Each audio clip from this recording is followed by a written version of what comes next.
Let me tell you a little bit about our next speaker. It's Sherri Lackman. She's going to talk to us about bioenergetics. She's a master's level licensed professional counselor.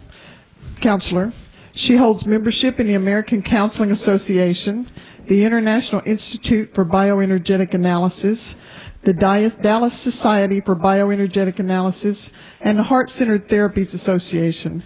She treats depression, bipolar, anxiety, and eating disorders. But today she's going to talk to us about bioenergetics. Please help me welcome Sherri Lackman.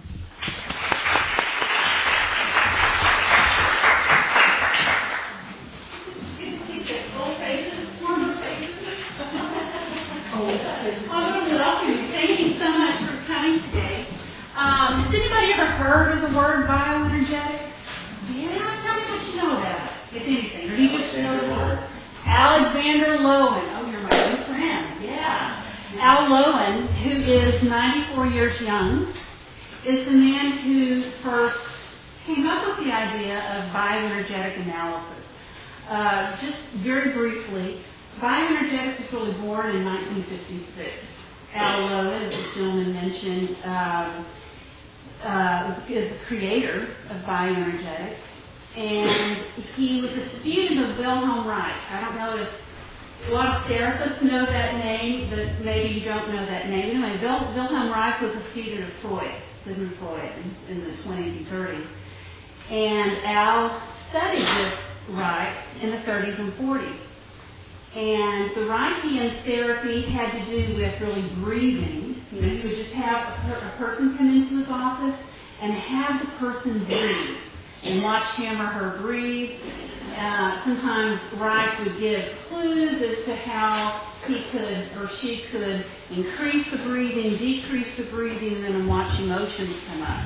Well, the first time Al Lowen encountered a moment that was a really pivotal moment for him in his own personal therapy was just a crying scream came from him as a result of just deep breathing. Now, what Lowen did for bioenergetics is he added the concept of grounding. You know what I mean by grounding?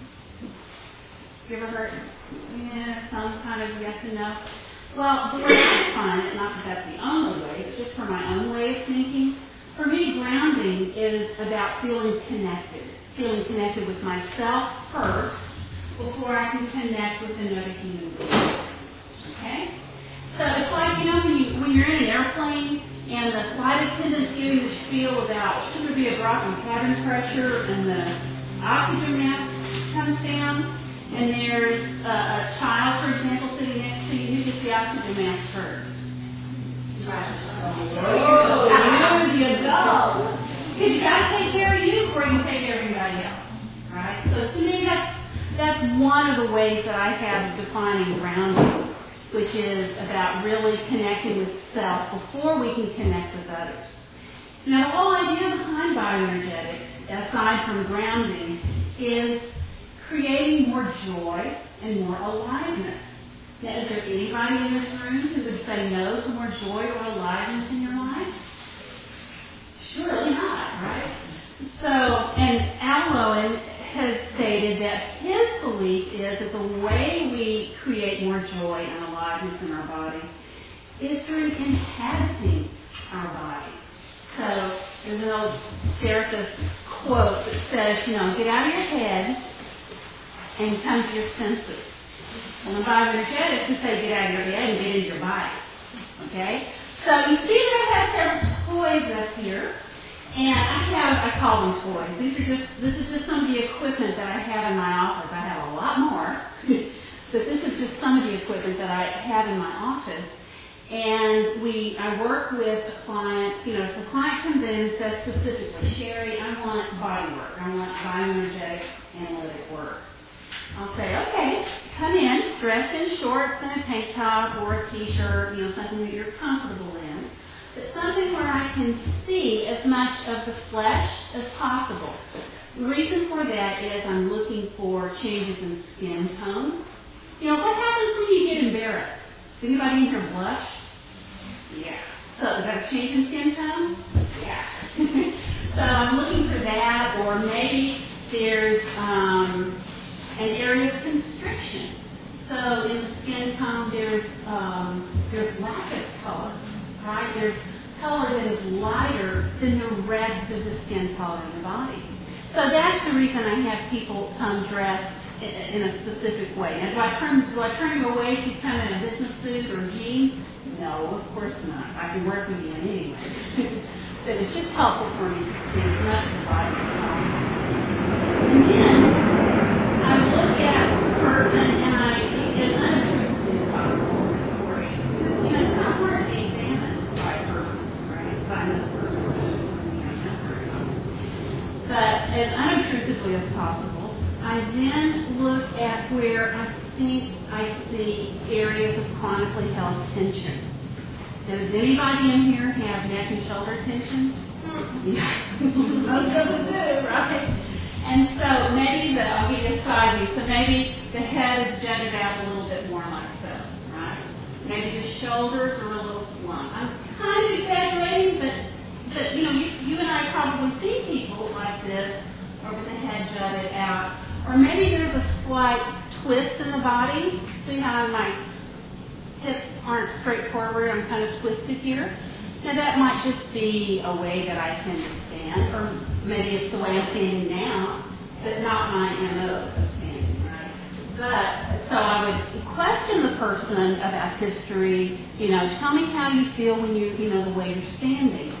And what do you notice in your body? What do you notice about your breathing? So those are the kinds of questions that I ask. So if you are willing, we can do a little bit of that here, if you want. Now, I'm not offering therapy, so don't freak out. It's not therapy right here, okay? I do that in my office.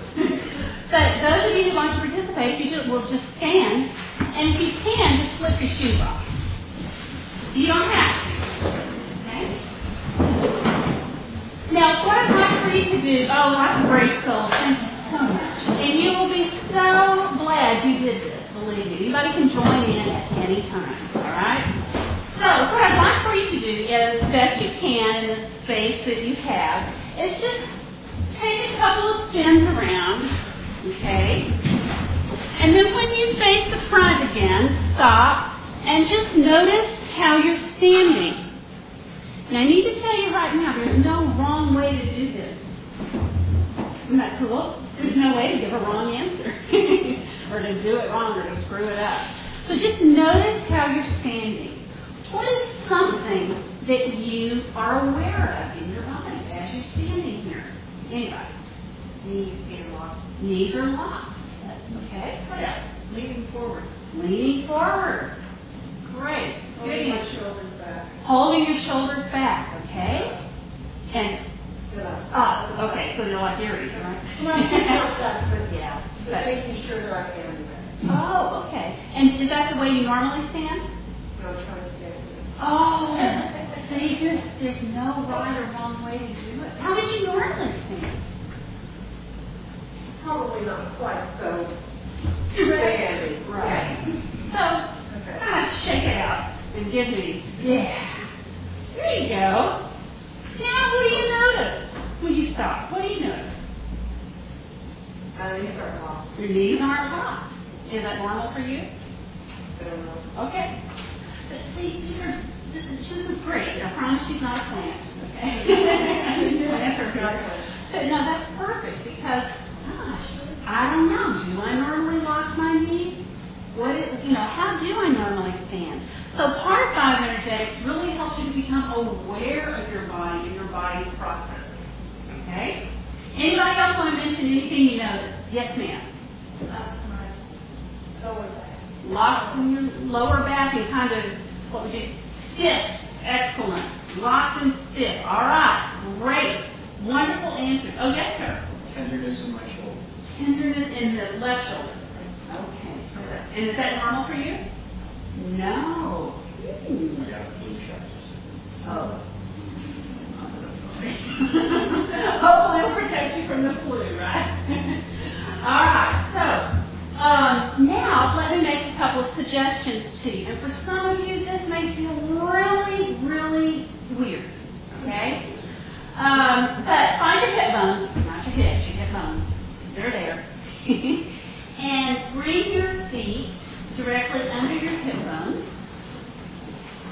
And now soften your knees. So if you felt like your knees were locked before, just simply soften them. Okay?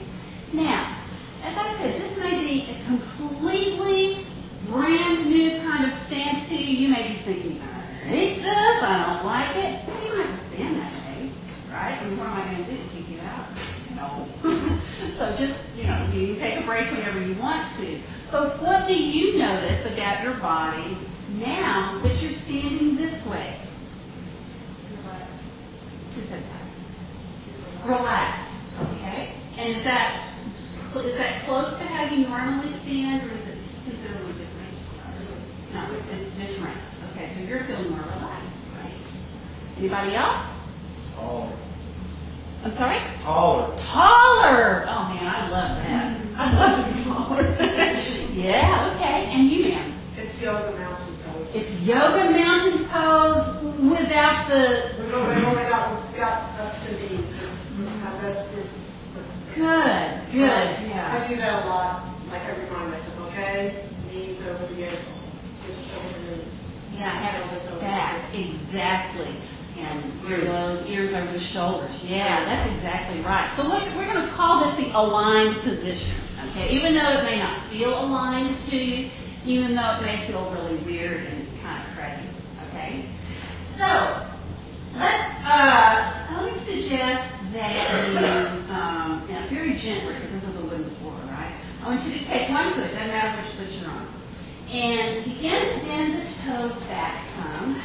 Now, the knee of the supporting leg needs to be soft. And I want you to breathe, soften that knee a little bit. There you go. Let yourself breathe. Now, I will caution you, you can get sore from this if you do too much pushing. So the idea here is not to push through, it's to really relax and ease into the movement. Okay? Now, for me, because my toes or my feet kind of want to come in this way, it's really easy. I don't know if you can see. It's real easy for me to come over here to my little toes, but it's a lot different to come over here to my big toe, and I feel a totally different stretch here as opposed to here. So you want to stretch all of your foot. Keep breathing, though. If you notice when you stop breathing at any point, are you aware of what you're breathing, of how you're breathing? No. Honestly, I like that. Okay, now let's reverse it. Still soften knee on the supporting leg and press the toes into the floor. Now again, it's real easy for me to go over to my little toes, but the big toe, that's a stinker for me. We say that our stubbornness resides in our big toe. My husband would not disagree with that. Okay, now shake that foot up. Shake that. And come back to that aligned position with softened knees. And just notice, what do you feel? What do you feel? I see you shaking your head. There's more energy. And the left foot is the one you just worked? I'm sorry for that. Your left leg. Okay. Where you got it? Circulation more in the leg that I work. Yes, sir. Lighter left. And how is that for you to be lighter on the left? Nice. Great. Good for you. Yeah. All right, let's even up the sides. Do the same thing. Again, it's easy for me to go to the little toes. So I may start here, but then I'm going to roll over to the big toes as well. Now, the knee of the supporting leg is soft, right? What are your shoulders doing? I know what my legs are doing. What's going on with your breath?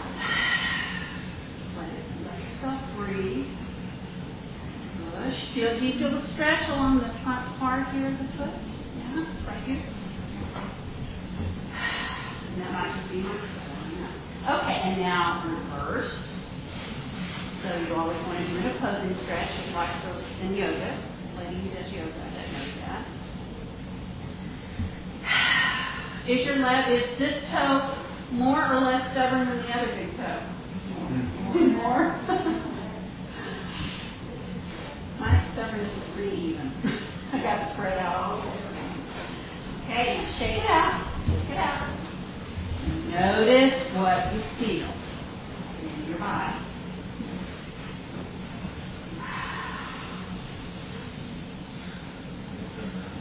Your what? Right, that doesn't hurt. Your right hip doesn't hurt. Hallelujah. That's fabulous.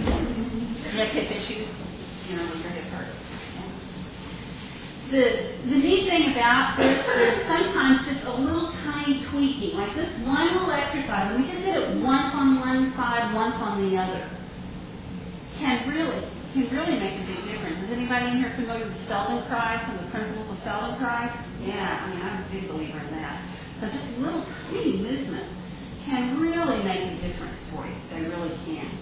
Okay, now, those of you who want to stay standing, please do so. The rest of you, or anybody, maybe even those of you who are seated, if you would like to come try some of these toy things that I have, this is so much fun. Now, this is two sides. I use this for people who really want to add more grounding to their lives, who feel out of balance. Sometimes when you're feeling a particular emotion, a very therapeutic thing to do is to exaggerate that emotion. So, if I'm feeling out of balance, okay, my body is constantly having to readjust itself to maintain balance. Okay, and I might stay on here for quite a while, or not, and then I step off, and now I feel, well, I'm not going to tell you what I feel because I don't want to contaminate the experiment. But if you want to try one of these, please come try.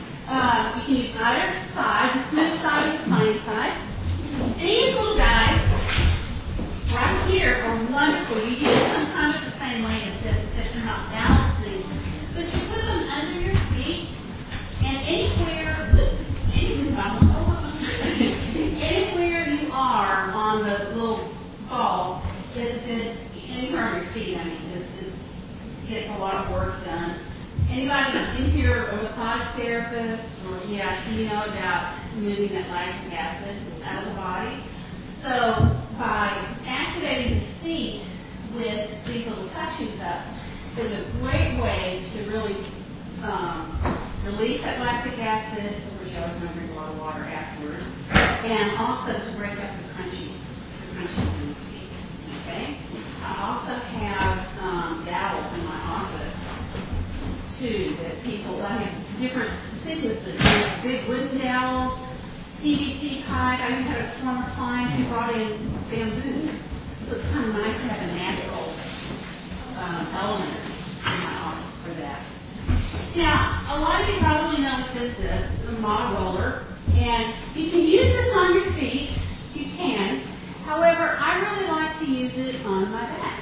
So, the idea is you lie on it. Now, it can be painful at first, but you lie on it with either side along your spine. So, in other words, the skinny part is where your spine is, because you don't want to hurt your spine, right?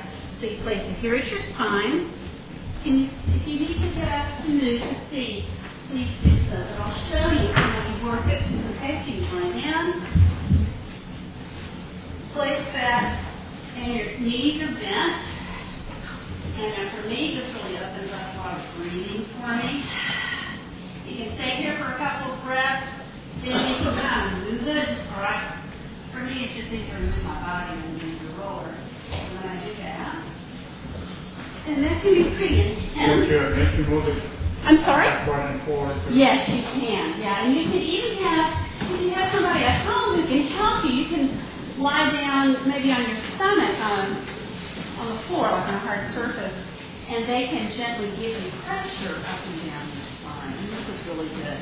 So for people who really need contact with themselves, and I have a lot of people who want bioenergetic therapy want that, and we'll try this. And the other thing that I have is a barrel. Now the barrel I use for, again, opening up the breath. So anywhere you lie on it is beneficial. So it doesn't have to be in a certain place on your back, that you can sit on the barrel, roll it up, allow yourself to, you can move it back and forth like so. And you really want to breathe. feel like you're traditionally a shallow breather, it's a wonderful technique to help open up the breath. Remember how I mentioned that Lowen, student of Wilhelm Reich, would just have people come in and lie on a mattress in his office and breathe, do nothing but breathe. So there's so many emotions that can come up as a result of just allowing yourself to breathe. Maybe when you inhale, well, let's just try this. Just do 2 or 3 breaths. You don't have to breathe in any particular way. Just breathe like you normally do. And notice what you can notice about your breath. Do you hold on to it at any point in time? Do you hold on to it? Do you take in more than you let out? Do you let out more than you take in? So these are just questions that I might ask a client in my office after getting to know them and taking some history, because our breathing sometimes can be a real metaphor for how we live our lives. So if we tend to breathe shallowly, we may not take in as much breath. And if we think of breath as life, then is there a holding back that you're doing in your life? Okay? Now, I know I only have a couple more minutes, so there's so much more about bioenergetics, but I just can't fit it all into 25 or 30 minutes. What I will say is one of your handouts is this character structure at the top. Something that can be really helpful to you if you want to figure out your energy system. The very top bar talks about the energy systems, and it will say holding together, holding on, holding up, holding in, right? Yeah, and then holding back is the last one. So go through, this is kind of a cool test you can do at home, and give yourself, go under each category, so they go vertically, and notice which one of these statements or which one of these words is in each block seems to fit for you, and then tally those up at the end of each column, and then see where you feel like your energy is. Is it holding together? Is it holding back? Is it holding in? Is it like, I'm holding on? Or whatever. So that can be really helpful. And I wouldn't say it's a diagnostic tool, but in a way it is. I use a lot of other things, of course, to diagnose. But You're good at numbers, 1 through 3, or something like that? No. You can, sure. Yeah, you can do that. Any way that works for you, or just give it a little tip mark. Because you end up with a score. Oh, no, I see what you're saying. No. You'll end up with a score, but let's say with right here, for example, if you find that you, let's say you have 10 in this column, 12 here, 11 here, okay? And let's say this is the one where you have the most hit marks. We look at 1 mark, 1 point for each mark. So that's where you are having to look. Exactly, yes. You said it very well, thank you. I work with individuals, I work with couples, families, groups, and adolescents. So I also offer bilingual counseling. And so if you want to learn more about bioenergetics, you can read about me on my website, which is in the brochure. And I look forward to hopefully seeing you again. Thank you so much for your time, your energy, your willingness to participate, and for being in your body.